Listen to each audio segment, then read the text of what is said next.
Hi guys, let's make this Batwing top together. So on the last video we tried to finish up the bottom part. Now I'm just going to create a notch just to make sure we know the midpoint of each side.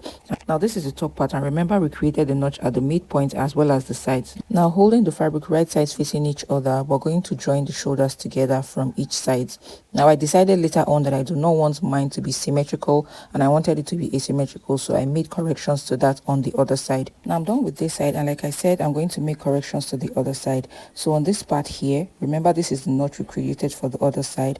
I'm going to go a few inches away from this point because I do not want it to be equal. So from this point here, I'm going to join the shoulders together. So I'm basically going to join the shoulders together all the way down, the same way we just did for the other side.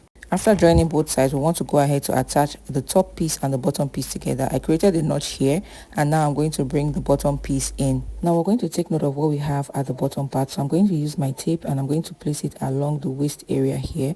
And whatever I have there, I'm going to divide it into two.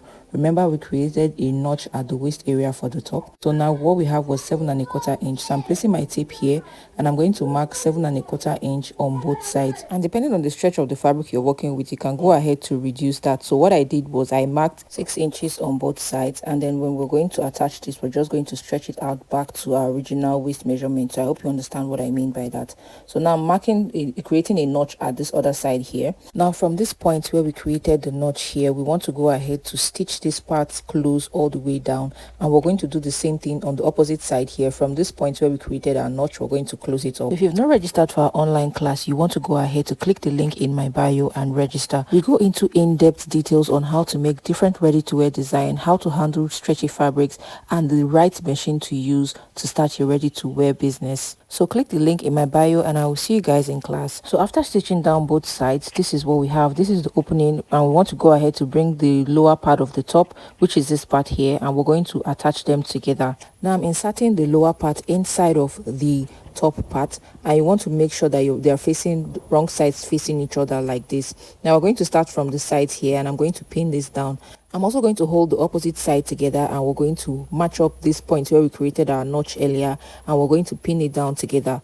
After pinning this down together, we're going to take this to the machine to stitch them all the way around. Now we're going to take this over to the machine, and we're just going to start from the point where we pinned down, and we're just going to stitch this all the way around back to our starting point. So I hope you understand.